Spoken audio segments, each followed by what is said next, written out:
This is Meltdown Live, presented by MyBookie.ag. Use code NEXTROUND at MyBookie.ag for double your initial deposit. You sign on to make a deposit, they double it with code NEXTROUND at MyBookie.ag.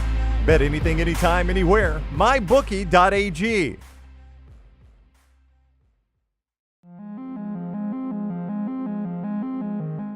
Welcome in. So happy to have you here. We are The Meltdown, live in the Culver studio with you on this beautiful Tuesday. We have a lot to get into, a lot of fun, a lot of visual aids on display as well here on Meltdown Live, and we want to thank all of our lovely sponsors. That would be Alabama Dental Associates, MyBookie, and of course, Culver's. I am Tim Melton. Joining me here in studio is the one and only EG. Hi. EG, what do you make of this weather? Let's start off with that It's because kind of bleh. it goes from warm to cold to windy to sunny to rainy. It's all over the place. And it's the wind is bad today. I was expecting a warm afternoon, potentially go maybe sit outside, enjoy it, and it's freezing Yeah. Where's your favorite place to read a book? on the beach. I actually like beach reading as well. So good. I like reading a book on the condo patio at the Yes, beach. I yeah. like that as well. Yeah. It is nice in the shade, a little I wind. like doing a deep dive in books there, but I always love movies. We got a lot of movie talk coming up here on the program, but we got to start off with poker. And I hate to do that Mhm. because we were vibing there for a second, but No, I mean, I think there's people who don't know what happened last night. I even talked about it on the Pennant Grace today. You did? It's that this has shook you to your core. Yeah, It's made you reevaluate your whole entire life. trust of the game. Yeah, the game sucks. So some may be thinking like, oh, did EG misplay a hand or something really poorly? No. No. Lady Luck struck.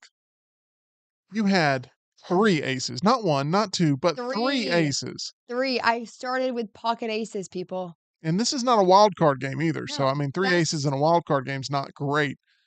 Three aces in a traditional game of Hold'em. is excellent. Yeah, when there's only 7 cards that are playable for any It's particular player, it's awesome. you got 3 of those 7 are aces. That's typically pretty good. Unfortunately, you got hit with the straight there. On the river. Yeah. It was actually the turn. It was? It was, I yeah. blacked out. He he hit the straight on the turn. I blacked out. You needed the river, you needed the board to pair Oh, in that's order right, to 'cause win. I remember yeah, I needed the pair. Yeah. So it was On the turn decided technically on the river, but it was that I you blacked you out. lost the percentages there on the turn. So I'm sorry about that. That is unfortunately That sucked. that's the tough side of the game. Like, I'm back in that place right now. Yeah. While EG I, emotionally No, you're good. grabbed when that card I went like this, and I feel like I, drew blood. You may have. Yeah. I was surprised you drew your own blood and not somebody else's. I wanted to. Yeah. It's a tough one, and it's gonna take you some time to rebound from that one. You're gonna have to get that one out of your system. It was just gross. Anyway. John Saber in the chat saying the Black Widow got. Saber. Yeah, I know. It's tough. We're very transparent about our poker life, We are. which is a positive in that we, have a lot of shared experiences with the audience, but it's an unfortunate thing in that they typically can keep up with the poker club pretty well. Can, People and were keeping up with Jim Dunaway's standings in the season and everything today seriously? on TNR. Yeah, yeah, it's Where interesting. is he at right now? Right now, he's gonna be either in second or third. I'm gonna say he's in second, but I'm not 100% sure. Who would be the third spot, I Damien? think he's gonna be in second. Damien's gonna be in third, but it's a 3-man race right now. So Uh, anyway, it's a tough one. Here in the studio with us as well, that would be the one, the only Tyler Lionel Johns, who's here making sure everything's flowing. Mr. Johns, how are things for you on this Tuesday? I think my computer wants to pull a Thunderbolts and jump off the second highest building in the world because it's acting like a horse with a broken leg right now. It just does not want to perform for the meltdown. Throw some more duct tape on there and we'll make it through. We'll Yeah. power through. Hey, you got any more paper clips? It is kind of like the limo from Thunderbolts. It just gets blown up constantly from what I can tell, but that's a weird marketing technique, right? Of Florence Pugh basically being like, I wanted to try to potentially injure myself, and the studio was very worried. And I don't know, think that's very hardcore. I mean, it's too hardcore. in order to market the film, I feel like I really need to jump off of this tall building. But Isn't that what Tom Cruise does? that is what Tom Cruise does. But I feel like that gimmick's already done, right? I don't know. Yeah. Mission Impossible. That's basically the whole thing. Is like, what will he be hanging off of next? Mhm. But anyway, that's where we're at with Thunderbolts and its current PR campaign. I'm going to start off with actually the breaking news of the hour because I've been hitting refresh on my browser all day long. And Sinners on Rotten Tomatoes has officially dropped. It's no longer at 100%. Last I checked, it's now at 98%. By the time you're watching this, it may have dropped even further, but you always have that brave first soul out there that when there's a perfect streak going, they're the first ones to come out and give it that green splat. And that is what we have seen on Rotten Tomatoes as Sinners has officially dropped to 98%. Now, with that being said, does it really matter in the grand scheme of things? No. No. But it was kind of like a fun, exciting thing to see if it could potentially keep that 100% as the film gets ready to hit theaters nationwide Thursday night into Friday. And unfortunately, it has dropped to 98%. There's always that one person that this person gave it a C plus, and I haven't read the whole review because I'm really wanting to avoid as much as possible on Sinners because I really want to enjoy it for myself. But I don't know. It seemed a little.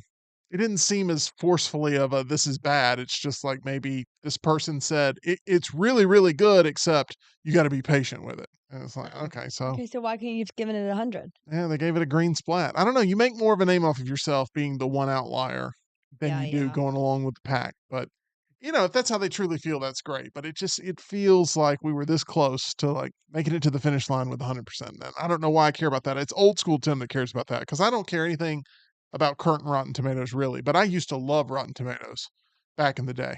I mean, 10, 15 years ago, that was my homepage. Yeah. That was a big deal Really? for me. Rotten Tomatoes was like I didn't this even know people swapped home pages. back 10, 15 years ago, they did. Wow. Interesting. Yeah. Homepages used to be an important thing. Wow. They no longer are.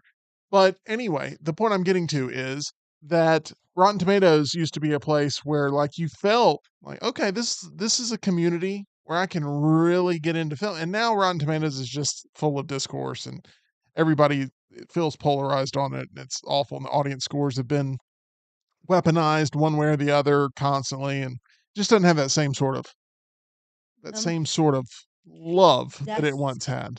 But part of me still wants to believe that Rotten Tomatoes can get its act together, and Sinners was doing that for me until green splat. we get the green spot. Now, I may not like the movie, so I'm not saying I'm going to 100% But it's kind of the vibe. go in there and love the movie, but it was a vibe of like Yeah. just optimism and hope. It's to be the same thing for Superman, right? Yeah. If the early reaction to Superman is this is amazing, it's got 100%, 3 days before it comes out, and then 2 days before it comes out, and then one person is like, nah, it's good, but green Yeah. splat. Oh man, Jarring. it just feels a little self-serving. Agreed. Now, Like I have seen mixed reviews from reported test screening oh, goers of Superman. of But Superman. take that with a grain of salt. The people who go see the test screenings aren't supposed to say they saw the test screenings. Yeah, and there's a lot of politics behind the Superman rollout and release. We've gotten into Superman a lot. We'll continue to get into Superman, but it's by far and away my most anticipated movie of the year. But Sinners is one of my most anticipated movies of the year, and I'm really excited for it later this week. And I hope it definitely lives up to the hype. I do want to talk about the current state of movie going and how there's one element of it that also used to excite me very much, and that was all the posters that would Yeah. roll out with releases. The VHS cover art, if you remember going back to the rental store back in the day, used to be so important. The DVD art, the rental store art, the VHS art, it used to be so The important. tagline. The tagline was important, but I mean, it was really like that iconic imagery that went along with selling the film. That used to be the main marketing push. Now it is all digital. That really is what gets people going, these digital pushes, and the art associated with them doesn't matter as much. Therefore, you get a lot of generic face posters with the superhero rollouts, where how many faces can we put on this? Oh, Yeah, I don't like that when it's like blobs of humans. Yeah. I don't like that. There's floating heads. there's a lot of that in superhero cinema for sure. I think Sinners is going with that approach too, maybe, but like last year there was tons of red movie posters. There were a lot. Tons. I We mean, like have Quiet Place Day 1 back there. I think did we have a trap one in the studio at one point? we didn't have one in the studio, but Trap, First Omen, Immaculate, Monkey Man. I mean, it was like everything was red.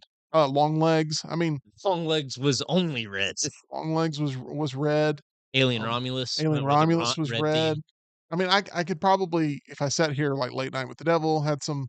That was It red actually text. it had red text, but it was actually more unique, and that's the type of art actually that even though they got dinged with the actual in the film production using AI art, which sucked, but like that imagery of the fiery suit, Hmm.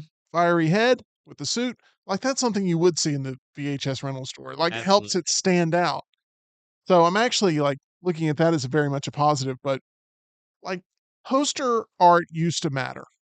Movie art used to matter. When you go to the theater and you'd see all the posters lined up along the marquee, I mean, like you connected with those because it was such an important part of the marketing, and now it's not as important. And I want us to kind of take a look at some of the posters that Tyler feels like have been great representations of memorable posters, but also exciting posters. Not necessarily the most iconic of all time. That's not really what I'm asking you to do. But I'm asking you to throw some respect on posters that absolutely attempt to log itself into your memory bank and like really excite you for the film. And I assume that's how you approach this, but talk a little bit about the mentality of how you came up with this meltdown countdown. So basically a lot of these are just ones I really like. And if the movie is super successful or iconic, that helps it spot on this list. Or if it goes with an art style that I'd really just vibe with. So there's not really an objective like this is the best and Yeah. this is second best. This is my taste. These are the ones I like and say that's a sick poster.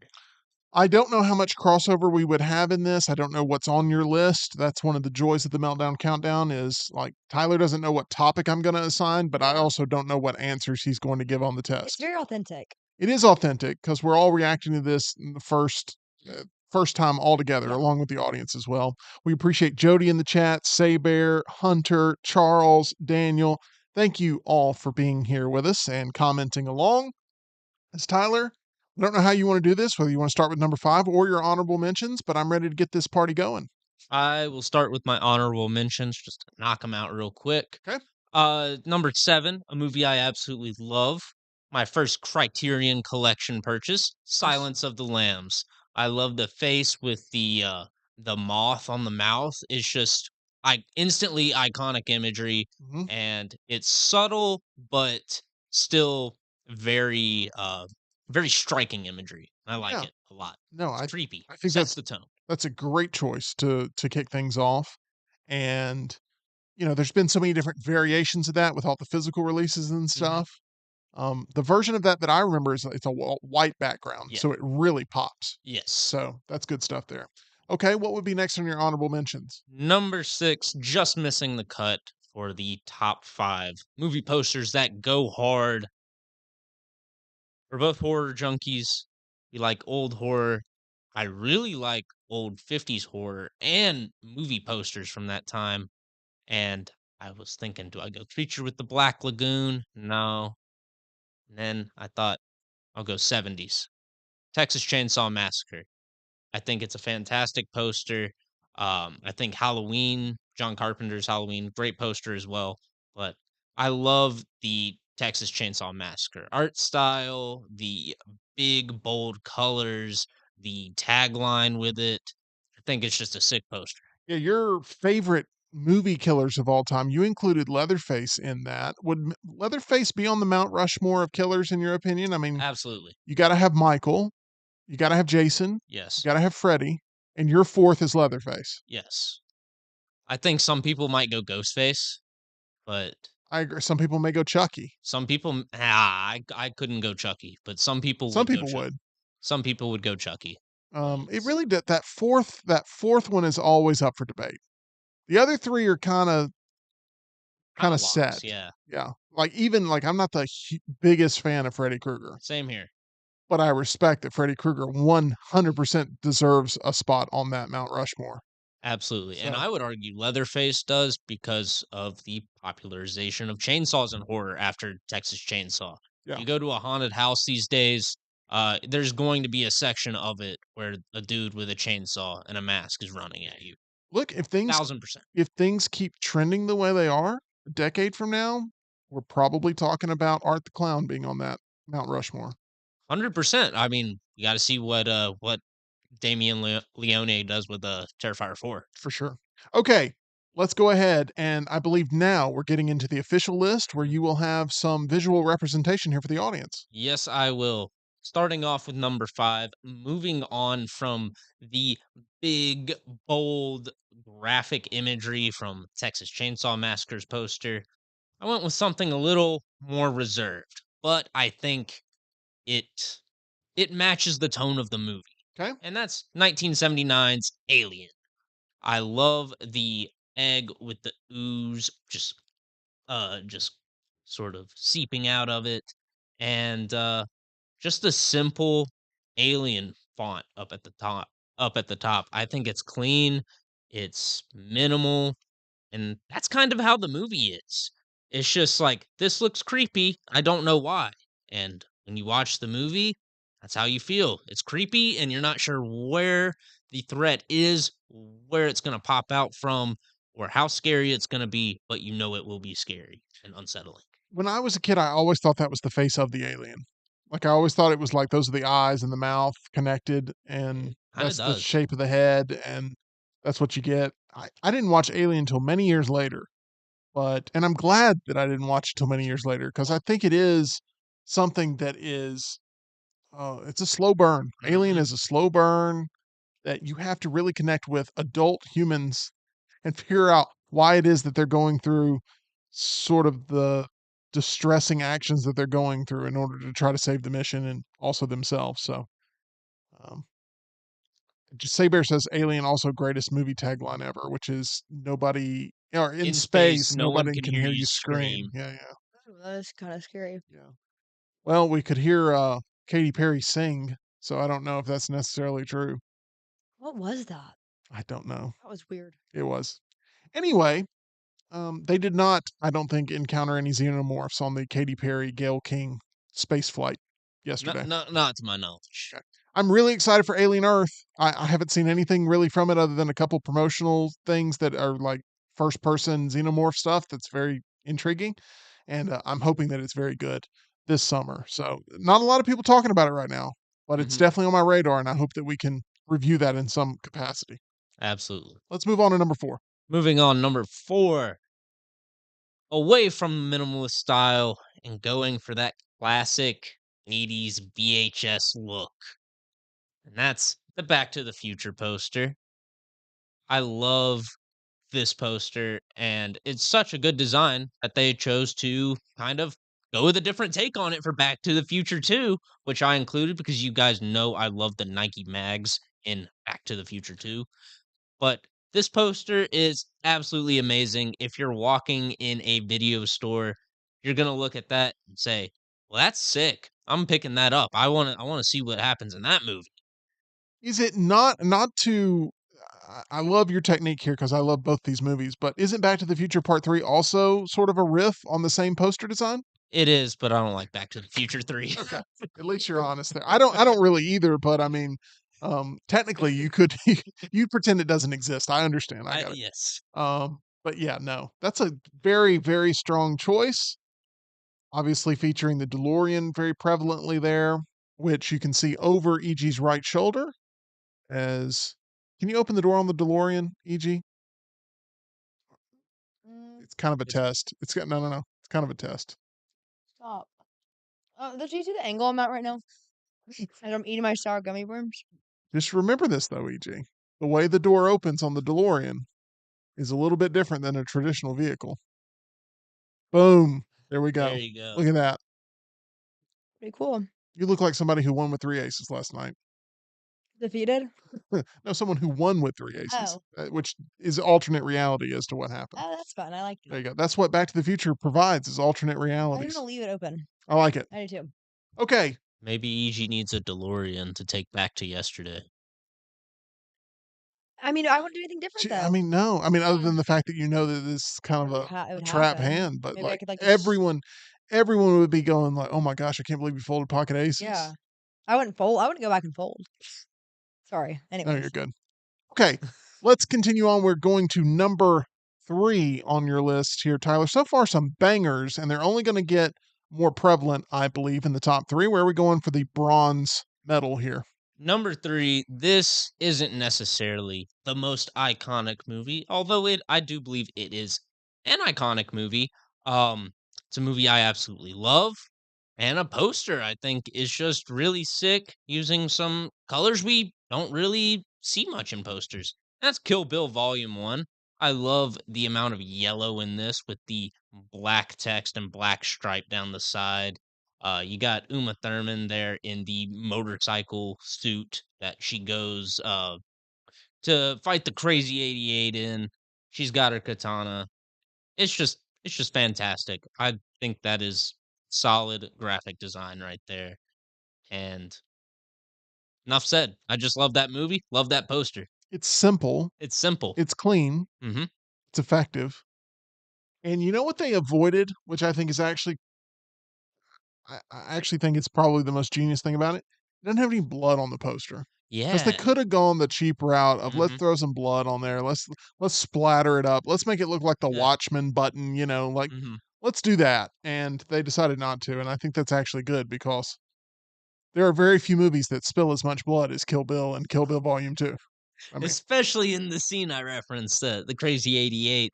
I mean, you've got some red text on there, but it just looks clean. It doesn't look messy or gory. yeah.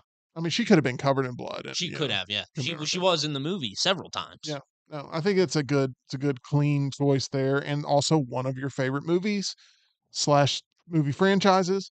And yeah, another solid pick. I don't know what else to say other than so far you're pitching a perfect game. Where are we going for number 2? Number 2, it's a great poster.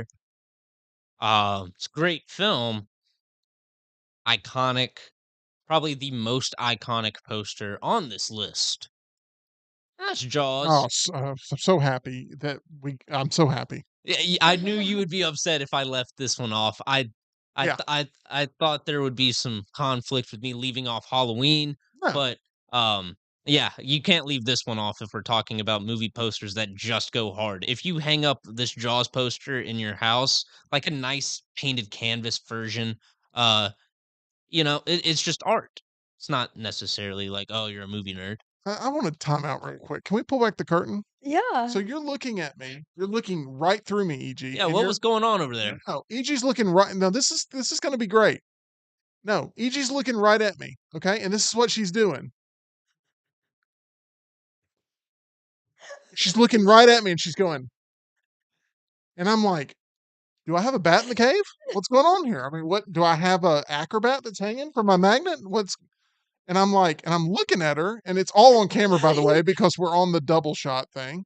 And I'm like, so I'm, so I'm moving my nose, and then and this is what she does. So she's staring at me. I'm moving my nose. She's staring at me, and then she snaps out of me. She's like, "What are you doing?" And I'm like, "You looked at me eye to eye through my soul, and you were like adjusting your nose like this." And I'm like, "What's going on?" You were thinking about your 3 aces last night, is what you were doing, probably. I don't know what I was What were looking you at the doing? Jaws poster behind you. But you were doing the nose thing. I was like, I have to, it's a media Was I thing. doing Like we're trying to this? protect each other in the media business. And What I'm was thinking I like, doing? what's going on? I don't feel like there's anything going on here. Anyway, so I don't even know what you said, Tyler, to be honest, because I thought to myself, like, my media career is going to go down in flames because I got a giant booger hanging out my nose. I was just viewing the Jaws poster behind. I didn't realize I looked at you. So one of my phobias is having Booger? a giant booger in my nose while going to the dentist and then, embarrassing Ooh, myself while they they're getting a probably look. see a few bats in the Oh, cave. they're getting a look under the hood there like nobody's business. I do want to remind you that if you are looking for a dentist, by the Yeah, way, Alabama Dental Associates is the place to go. We got to hang out with Dr. Brian last we did. night. It was a lot of fun. He's always Fun. bringing a lot of fun to the table. I feel like we've done an injustice to Tyler's list. We're going to get him to redo number 2 We here in are. a second.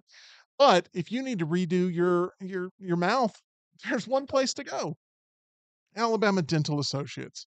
That is Dr. Jeff, Dr. Brian, Dr. Nolan over at Alabama Dental, providing you all sorts of services when it comes to staying on top of your dental health. Maybe you need major work. Maybe you just need to get some regular cleanings. Maybe your dentist, he was 87 years old and he retired. He finally said, enough is enough. Wow. I can't do this anymore. And you need some young whippersnappers with years of experience. That is going to be the team at Alabama Dental Associates. You can call them 205 956 8977 or visit alabamadental.com, where they look forward to seeing you. Okay, so we pulled back the curtain, maybe a little bit too far. I want to go to number 2 here, Tyler. Number 2 on your list is something I'm very excited to hear. Jaws made your list, is that correct? No way. Jaws made my list because, like I prefaced at the beginning, how iconic the movie is and how well it did impacts its position on the list. And Jaws is absolutely iconic. If you were to hang up this poster in your movie room, it's not just a piece of movie memorabilia, it's art. It's instantly recognizable. It the one rule of graphic design is that if you were to just uh, make a silhouette of this design, can you still recognize it? Mm, I think you can. yeah, I think you can. You've got the shark coming up at the bottom, the person at the top of the water, and of course, I'm not talking about adding the text as well. But just a picture of the shark coming up, you would instantly recognize that and say, "That's Jaws." for sure. I thought about including this as part of our imagery here to promote the show, but I was like, well, there's a chance it makes the list. There's a chance it doesn't make the list. So we'll go with a drooling Homer Simpson here. But I was thinking, like, this poster still pops after all these years later. 50, Absolutely. 50 to be exact. This is re releasing in the theaters. Now, there's two things that I know about EG. One is that she loves the beach, Love it. but I also know that you hate scary movies. Yeah, I Have love you ever sharks though. seen Jaws? You do love sharks. I Have you love ever seen sharks. Jaws? No, I've just seen clips. Okay. It's been on the TV in the background on like USA. Is that something that would come up on? Yeah, that Yeah, sounds right. yeah. USA or AMC. Yeah. It's probably played every week on cable for the past, I don't know, our entire lives. Have you would you consider seeing Jaws in the theater? Like, or I mean, you love I pray about sharks. it. You pray about it. Yeah, I mean, I think that I've seen the iconic jump scare scene, like that scene with like they're all on the boats. I mean, that's mainly the whole movie. Um, I this could be Meltdown at the movies. What's happening right now with your what are you ingesting? Your a sour Power power? Power candy belts. I need to go to Dr. Brian after Yeah. this. So that's the last one of the Yeah, bunch? yeah. So I'm savoring it. When did you get those? Recently. Okay. How recently? This is not an intervention. There's normally a lot in there, and I know you are a sour. You're a fan of these too. I love those. I love sour candy. I used to get these sour punch straw Ooh, yeah. packs at the video Convenience store? store. Oh, video It store. was at the video store. I would get those, and those were awesome. They've changed them They since. have they're a little rubbery Yeah, they're almost. not as good. They're not. But I love sour power anything pretty much. These are incredible. Now, the sour candy across the pond sucks. Really? Yeah, they outlaw the ingredients. Oh yeah, So, no. Give us the dyes and the USA. sugars and all that stuff. Yeah. Anyway, Jaws is fantastic. You are eating that sour power candy belt, much like Bruce bites up all the Amity Island swimmers. Agreed. So I'm looking very forward to the re-release. I've seen images of a popcorn bucket floating around for the Jaws Uh-huh. re-release, and it's actually really awesome. It's the first popcorn bucket I've gotten genuinely super excited for. I say we replace Scary Monkey with Jaws. Thoughts? Well, right Mm, now we don't even have a place for Scary Monkey. yeah. Exactly. That's probably why Monkey remains scary because he's like, I don't Maybe even because have a of his ledge to fur. sit on. His back is towards me. It's very creepy. But it's like a map of Amity Island is what is on the popcorn bucket. It's not like Oh. a shark that you I put thought your. it would be like That's I exactly what I was I thinking. thought it'd be like and then you put your hand to its mouth. The only thing is, I can't tell if it's real or if it's like AI generated and they're trying to make it real. Like, I'm to that point where it's getting harder and harder to tell what's real and not. Mm, Have you seen like all the fake press conference clips and stuff that come out? Now, some of them yes. are so clearly funny that but you can really mess up people's lives because Audiences can't tell the difference hardly what's real and what Oh, what isn't. this is just a regular bucket. They didn't go crazy with the They design. didn't go crazy. It's very subtle, but it's like clean. But is that legit, Tyler, or is that Um, some fan mock-up that I'm it's posted to Reddit as part of the 50th anniversary. Excuse me. we just don't know what theater chain. We don't know what theater chain. Someone was selling it on eBay, and like you said, it's a map of Amity I Island. love Know it. you got different scenes of it, just wrapped around a standard looking bucket. Yeah. Um, I wanted it to be like the Wolverine bucket, except Jaws' mouth. Yeah, no, I don't think that would be very helpful. Let's circle back to AI real quick. Yeah. I had a scary encounter with AI. Kind of. Unsettling, I would say. Have you ever looked up who you are with AI? Like, ask, like, who is Tim Melton? It's very unsettling. Oh, that's the part that's unsettling? Yes, because it regurgitates your entire life back at you. Oh gosh. I No, know. I have not done that. And if you guys have an AI service, Everybody's picking up their phones right now and Google who is your name. And if you have any sort of presence online, it will regurgitate everything about you. okay. I just typed Are it you into doing it in real GPT. time? I did mine in Grok. Ah, Yes. Grok's the Twitter one, right? Yes. Got a horticultural supervisor in comics, Oh, that's British kinda cool. Columbia. Got a former junior hockey player, also not me. Chemistry educator, that's definitely not me. You gotta type in the full name, Tyler Lionel Lionel, yeah, the Johnson. Oh, Lionel. okay. Lionel might tip something. Here you're right, EG. It's point blank. You ready? Yeah. Tim Melton from Birmingham doesn't seem to be a widely recognized figure in mainstream media. It did not say that. It's literally what it says. Really? Yeah, it's perfect. It's No. exactly by design. Okay, Yeah. can I give you guys what mine said? Wait, here, let me type you guys into Twitters. GPT gave me a Tyler Jones. So Every time, EG, every time I go somewhere, they mess up my name. I'm always Taylor Jones. okay. This sounds like more Yeah. of a personal rant.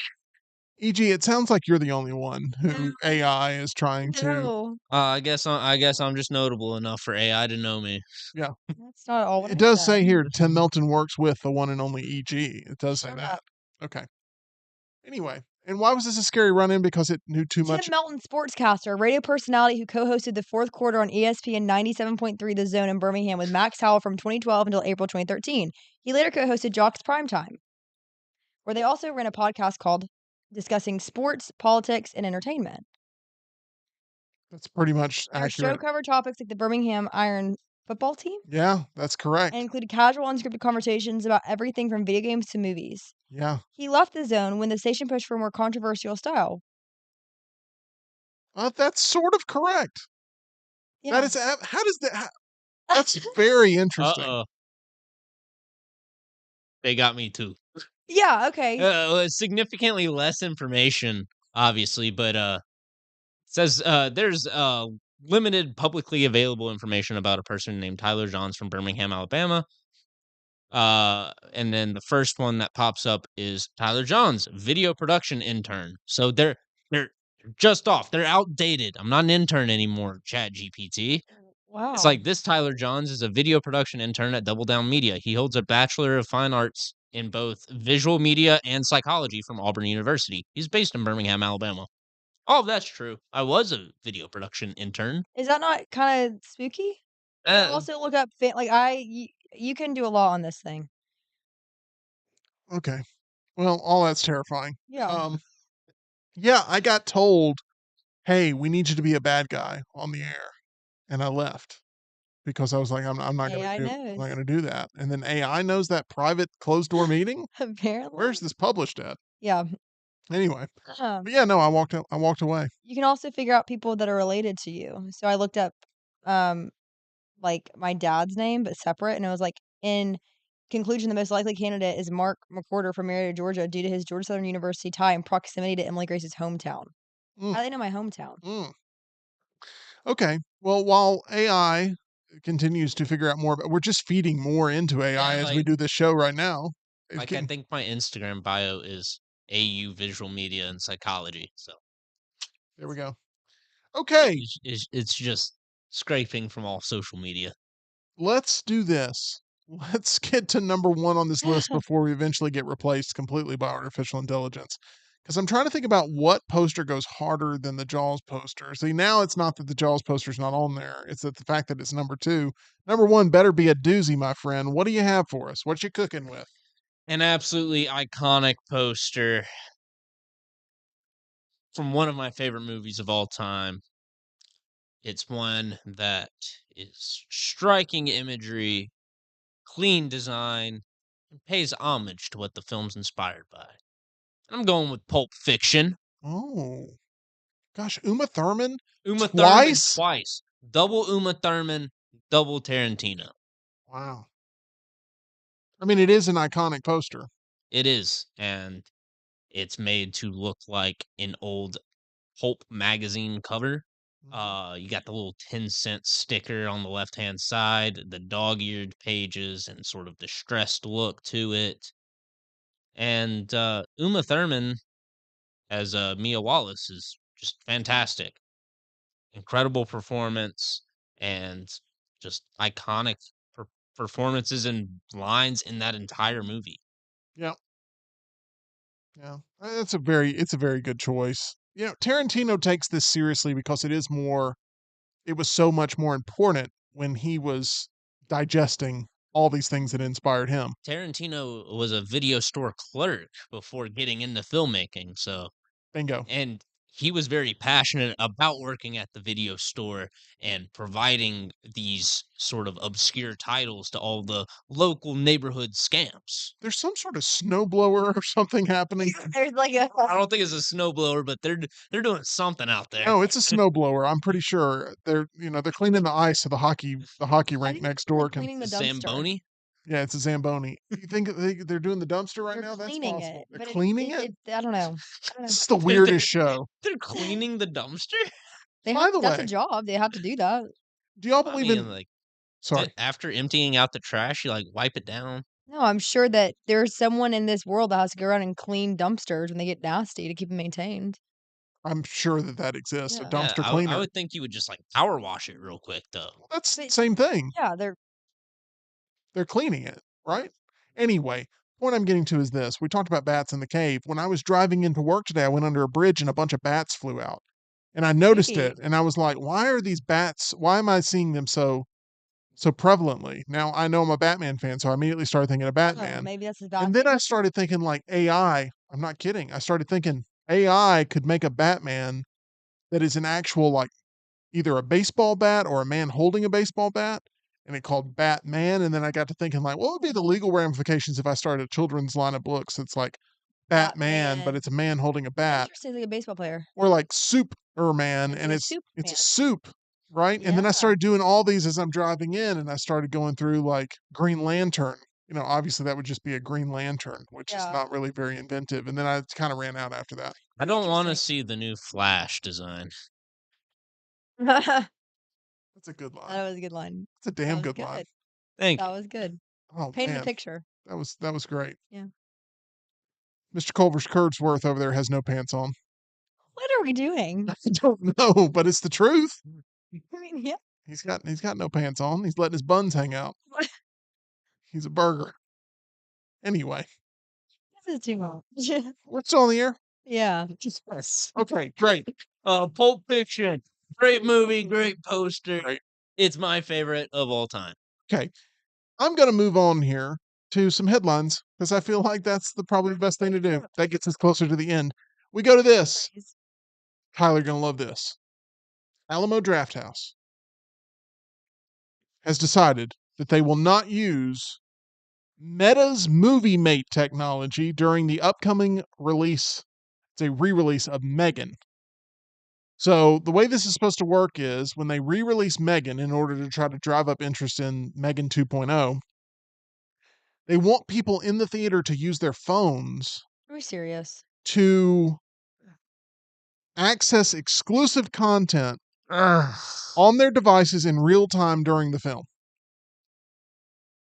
That's a slippery slope, isn't it? A second screen experience. Harmony Korine played around with this idea. What was that movie called? Like Baby Baby Baby Thieves or something? It was about or Baby Invaders.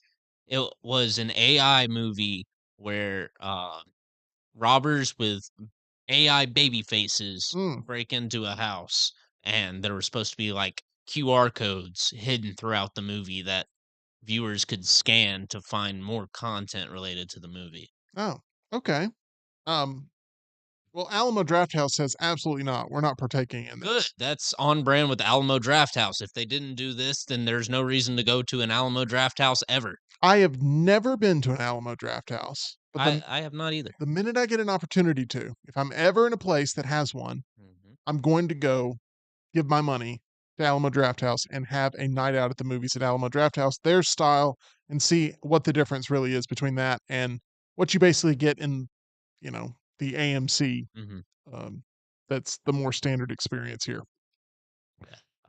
But this I'd sounds love awful. yeah.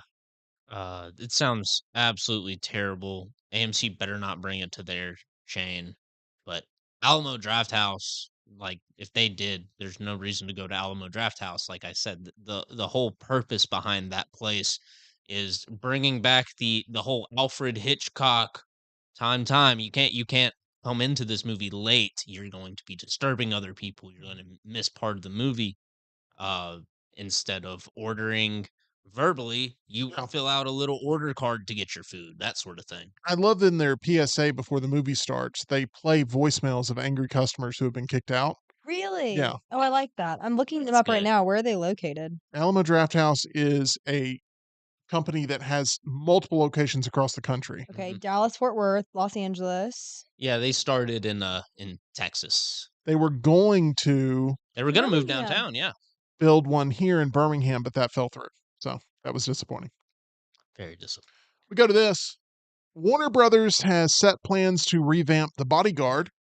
This is the 1992 romantic drama thriller that teamed Kevin Costner with Whitney Houston. Here's the catch: the studio, which released the original, has set Taylor Swift, the Eras Tour director, Sam Wrench, to um, to helm the movie. The Okay. script will be done by juror number 2 writer Jonathan A. Abrams. Now, with all that being said, this movie requires someone who can sing and someone who can play the romantic male physical lead that protects the singer. Do you think we'll see Taylor Swift in this role? Yes, that is already the word on the street is that they're looking at Taylor Swift for the female in this, for the female lead and looking at Idris Elba for the male. Interesting. That's very I'd fascinating. be shocked. Nothing's confirmed yet, but that's what they're looking at. Is Taylor Swift a good actress in your No. opinion? Okay. No. That's why I'm shocked. I Yeah. mean, when did she have the time for this too? I mean, she's no longer doing the Eras tour. Yeah, she's up something. That means she's always busy, She's but always she's busy. not. And this is a way to launch her next world tour, the Bodyguard World Tour. Got it. Yeah. Okay. And that'll be a 4-year world tour. The that was Bodyguard, $70 billion. much more interesting premise, The Bodyguard, than traveling through with a popcorn cart or nacho cart or whatever else they hide her Oh, in yeah, the cleaning cart. to get through the stadium. Yeah. It changes up. Yeah. Sometimes it's food, sometimes it's cleaning Yep. items, sometimes it's a Zamboni going through our parking lot. Agreed. We go to this. Tyler, brace yourself. Brady Corbet's The Brutalist, which won the Oscar for Adrian Brody for Best Actor, begins streaming May 16th on Max. I know you're excited to watch The Brutalist yet again. It grossed $49 million worldwide. I'll pass. It's a 4-hour movie. Will they have the intermission in this version on the streaming, you think? I don't know. Maybe it. No, I wouldn't think so. You remember what won Best Picture? Yeah, Honora. That is correct. Have you gotten your Honora 4K Criterion release yet? Still waiting. And then also got an email about my Nosferatu Steelbook. That's been delayed. And when I tried to approve the wait, it just says we're sorry, you'll have to try again. So My Nosferatu steelbook's in purgatory right now. Wow. Good luck with all of that. Anora 4K released by Criterion, and we will get an update from Tyler whenever that comes in. We go to this. All right. I hate to do this. Getting political here. All right. Getting a little political. Everybody brace yourself. Batten down the hatches. This is where things take a turn. Okay. If you think that the show has gone off the rails so far, it's about to get wild. Here we Covering go. Mr. Kurdsworth's ears. Thank you. The director of Home Alone 2. Home Alone 2, by the way, up on the big board there of movies that I would like to have on physical media. Home Alone 2 director Chris Columbus says he wants Donald Trump's cameo removed, saying, quote, "It's become this curse. It's become an albatross for me. I just wish it was gone. If I cut it, I'll probably be sent out the country." Wow. He wants Donald Trump in that sequence where Macaulay Culkin is at the Plaza Hotel and he runs into Donald Trump. He wants that scene removed. I believe Canada, Did? years ago, when they showed it on TV there in Canada, they removed Donald Trump from being in the movie there. They edited him out. Wow. But what do you think about this, Tyler? Because we spend a lot of time on this show talking about movie presidents. Technically, a movie president there Yeah. in Donald Trump, Home Alone 2. What do you make of the statements here from Chris Columbus saying he wants that sequence completely cut out of the movie?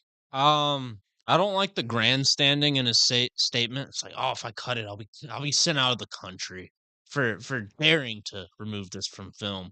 It's like 5 seconds of the movie. Do what you want with it. I think it's stupid to remove it because, like, you just don't want that smoke from filming him. Back in the 90s. Here's my thing. Why? What version of the movie are you removing him from? Like the Disney Plus version? Yeah, I guess so. It'd have to be digital, right? The broadcast version on like television networks run. around the holidays? Mhm. This is why physical media, and I know it sounds kind of goofy to use this as a platform for why physical media is important, but like this whole secondhand, we're just going to edit out the stuff that makes us uncomfortable and rewrite what the history of a film is based on today's standards or today's divisiveness or today's political correctness. It's exactly why physical media is an important thing to have, whether that be books, movies, whatever it may be, albums. Like, I think it's important to own physical copies of it so that way you can have it the way that it was and preserve some of that legacy. Absolutely.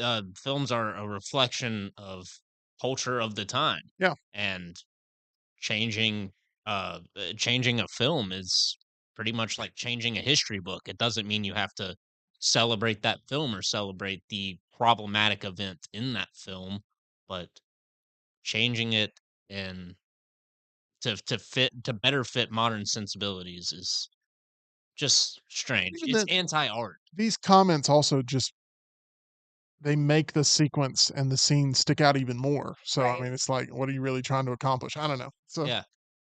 it's interesting, but I'm gonna do do an interview where I talk about this thing that I don't want anyone to pay attention to. yeah. I mean, he's Streisanding himself. There you go. All right, we go to this. Jesse Eisenberg is officially teaming up with A24 for his follow-up to A Real Pain.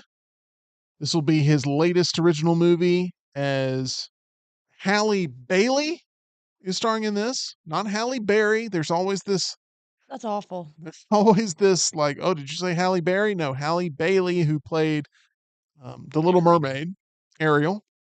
Havana Rose Liu and Bernadette Peters are joining the untitled musical comedy, which stars Julianne Moore, Paul Giamatti, and Jesse Eisenberg. He's directing this. Now, I know you love Jesse Eisenberg, And I like Paul Giamatti. and I know you like Paul And I Giamatti. like Julianne Moore. You like Julianne Moore, but you hate musicals. Yeah. This is going to be a musical comedy. What do you think about this next step for Jesse Eisenberg? Because you got to be a little conflicted right now. I am. I would prefer him to do dramas Or dramedies. or dramedies. But no, not a musical. Anything, literally anything else. I'd rather watch a sci-fi from Jesse Eisenberg Yeah. than a musical. Let's be fair. If I said there's a sci-fi from Jesse Eisenberg, you'd be yelling, "Let's go," and you'd be so excited. That's not really Oh yeah, that's a fair all right, fine. trade. If Jesse Eisenberg came out with a western, Yeah. Jesse Eisenberg is Wyatt Earp. There you go. I'd be more inclined to see that than a than a musical. Musical comedy from A24 with Jesse Eisenberg Ugh. directing and being a part of the cast. It already sounds like it's gonna be unfunny and pretentious. Yeah, that's what you get a lot of times with A24. It is. We go to this. Mickey Rourke says he's ashamed after getting booted from Celebrity Big Brother due to inappropriate language and unacceptable behavior.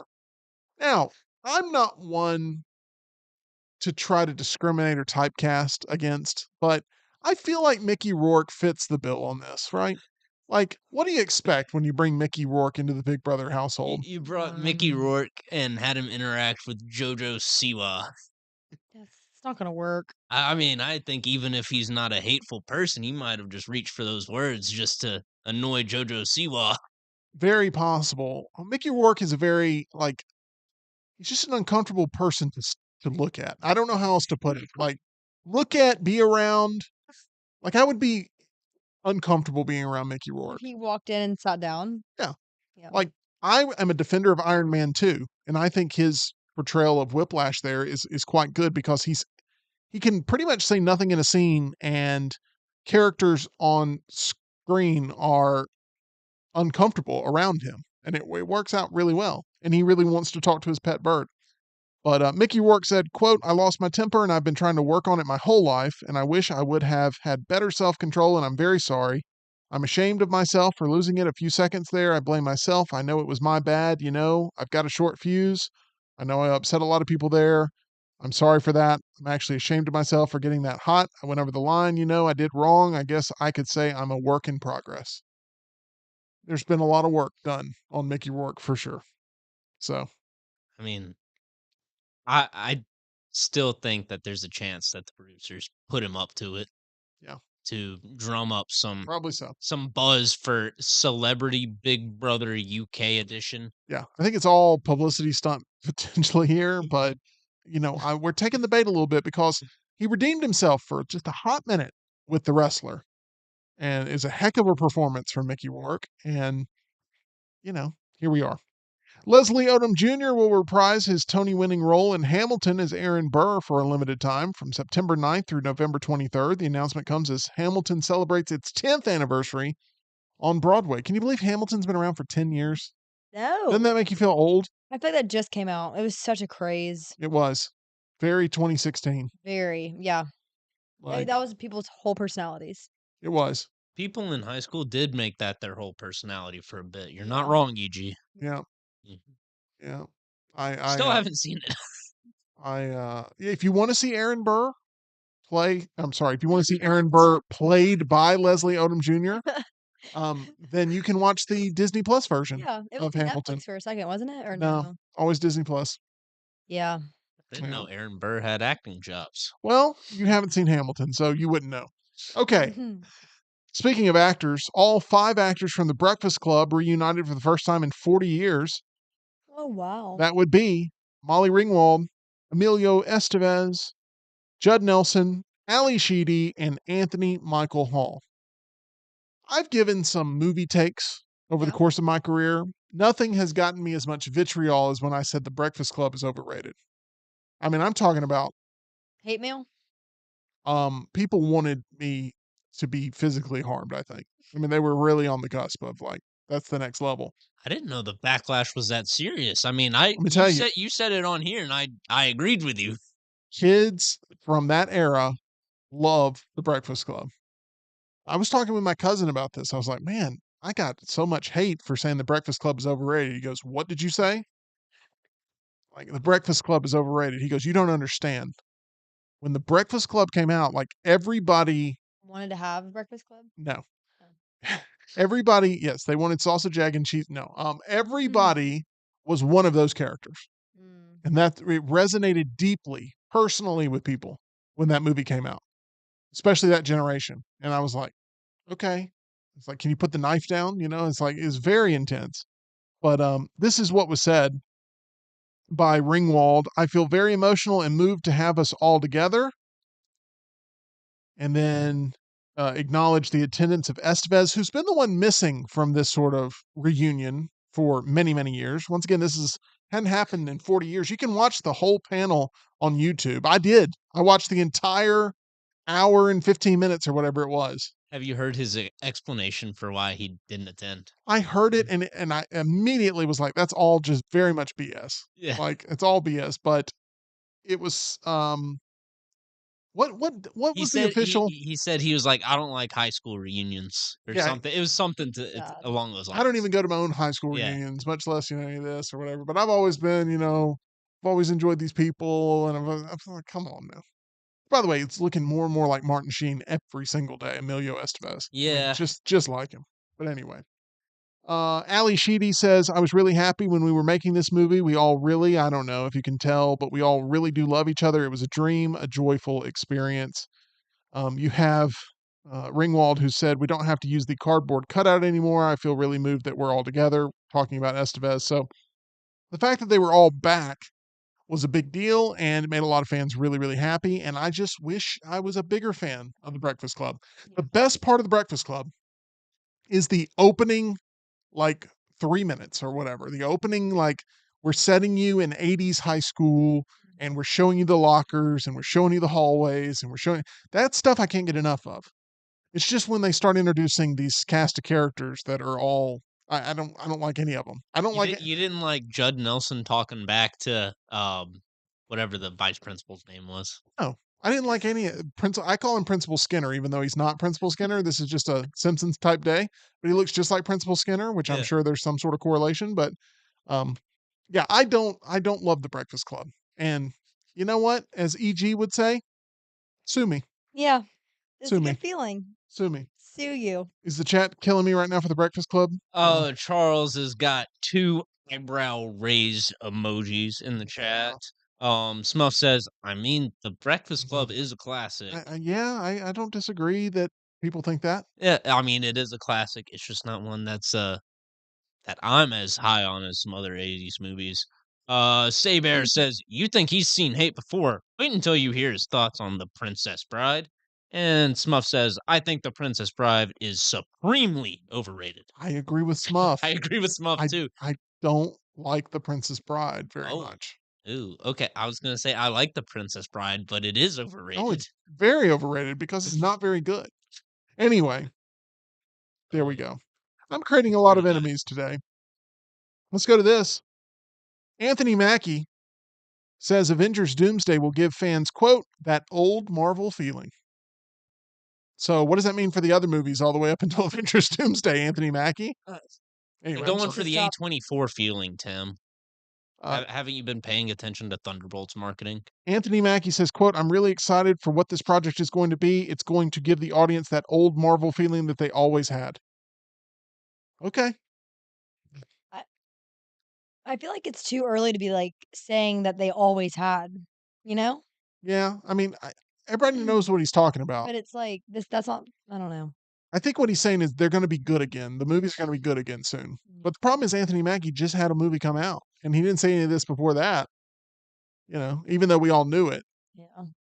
Anyway, Marvel, good luck. Daredevil, I hear, is really good. Nobody's watching it. It's not ranking on the Nielsen ratings, and it's not getting a lot of eyeballs. People are kind of checked out on Marvel right now. I know Hunter really likes Daredevil, and I know Bo really likes Daredevil, Oh yeah, but that's about it. yeah.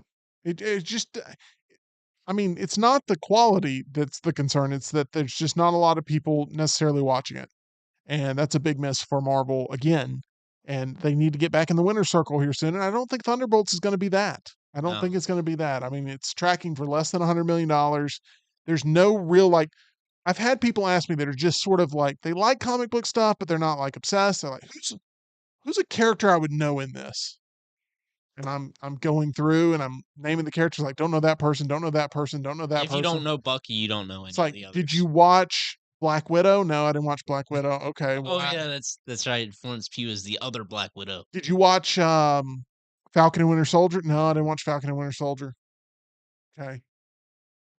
Have you seen the Winter? Captain America: The Winter Soldier? Yeah, I have. Okay, well, Bucky's in it. There we go.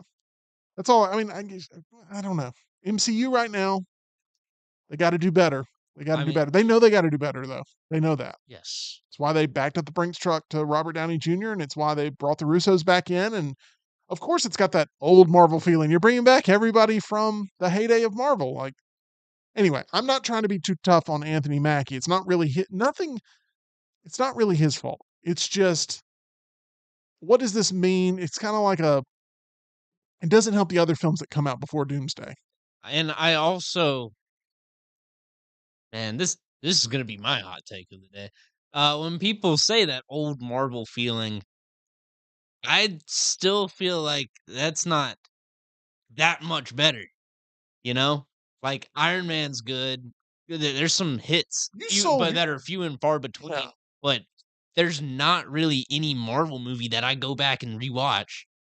And I think if you want to re-experience a movie, that's what makes it a great movie. yeah, But otherwise, it's kind of like Scorsese said, in that these Marvel movies are theme park rides that you experience once and go, "Woo, that was fun." yeah. I mean, there's some validity to it, but this is going to drum up a whole different type of storm if we keep going down this path, which is what I want to do next. I want to bring in Johnny Storm because Johnny Storm in Fantastic Four: The First Steps, it's confirmed. He's not going to be a womanizer. This has been announced by Joseph Quinn, who says, myself and Marvel Studios boss Kevin Feige were speaking about previous iterations of him and where we are culturally. He was branded as this womanizing, devil may care guy. But is that sexy these days? I don't think so. This version of Johnny is less callous with other people's feelings, and hopefully there's a self awareness about what's driving that attention seeking behavior. Eh, I feel like they make bigger issues out of these things by doing entire interviews and sit downs with GQ and ET about all of these sort of little things. I mean, how many people going to watch the Fantastic Four movie have read the Fantastic Four comics and are going to be able to differentiate between the different versions of Johnny Storm? Why would you also turn people against Yeah, Johnny Storm before they even get their first glimpse at him, really? And they don't even know who he is, and you're already telling them who he's supposed to be. It's very much, we've barely seen any of his character in the trailers. You just see him with a helmet on, and then you see him on fire, and that's it.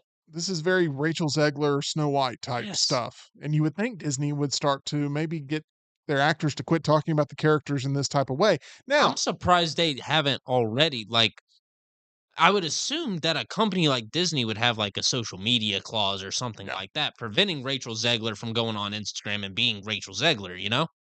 But you would think it seems like Disney actually just keeps a very loose leash on all their stars. if the next person who's cast as James Bond comes out and says something like this, hey, this version of Bond, alcohol and women ain't really his thing. He cares about getting the job done.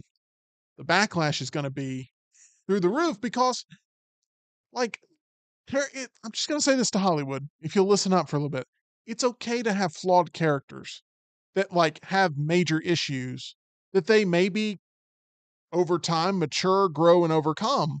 We saw it with, I don't know, even in the MCU, Tony Stark. Tony Stark is a complete womanizer at the beginning of his story arc. Iron Man 2, And an complete alcoholic. womanizer and an alcoholic, and completely like his morals are completely gray. And And not to mention that that is all coinciding with Robert Downey Jr.'s real life comeback, where people are having to put faith and care for a flawed person. it's connective Yes. because it feels genuine and real, and it people see their own flaws on screen and they go, man, if Tony Stark can become a better person, I can too. And there's like a journey. And the reason Endgame works is because he does exactly what Steve Rogers says that he'll never do, and he makes the sacrifice play. And it's this like emotional character arc that is perfect for all the different stages that we get of Tony Stark throughout his time, even in Iron Man 3 when he's dealing with a lot of post traumatic stress stuff. Like, and the MCU's losing that long term storytelling Mhm. ability that they had. It's all about what's the quick hit? What's the quick cameo? What's the quick reveal? What's the thing that's going to get people juiced? What's the entrance that we can have that makes people like lose their mind for 5 seconds? Oh, is there a plan for that character? No, but we're going to give people a quick hit of dopamine. And that's what Blade. the MCU's become, Yes. right? It's become the worst version of pro wrestling, where it's all about, can we bring Hogan back to walk through the curtain for the 17th time compared to building up a new superstar? I'll do you one better. This has become one of the worst. The MCU has become one of the worst anime ever created. It's all filler and lore and no good characters or development of those arcs anymore. Yeah. I mean, Sorry, MCU fans, you're worse than the anime nerds now. it's it's just disappointing when you have like, oh, this character's not allowed to have flaws because people on the internet can't tolerate a character with flaws anymore. So we have to make everything so clean and so neat and so picture perfect. And anyway, we'll see what the interpretation's like on screen, but that is the most unnecessary comment that I've seen all week long. Meanwhile, this will be our last one. Johnny Depp is officially back in Hollywood. Okay. The title of this movie is perfect for him. Day Drinker is the name of the movie, Alrighty. being done by Lionsgate. Day Drinker co-stars Penelope Cruz and Madeline Klein. Tells the story of a private yacht bartender, played by Klein, who encounters a mysterious guest, played by Depp. They soon find themselves entangled with a criminal figure, played by Penelope Cruz, and connected in ways no one saw coming. I like this. The director of this, Mark Webb. Do you know what movie is out of his right now? In the theaters? Anybody? Snow White. Oh. Yikes. Snow White, directed by Mark Webb. Yeah, Mark. And The Amazing Spider-Man. So there's that one. But is this movie going to be good? Probably not. Dang. But it has got Johnny Depp coming back there, and he looks crazy in this. I mean, intentionally. Yeah, this is his first like big production. Yeah. Since the whole, But he was in like a French movie or an Italian movie or I something. believe so. Yeah, It was on my AMC app, and I scrolled it, and I was like, nah. Payday. Yeah. But we'll see.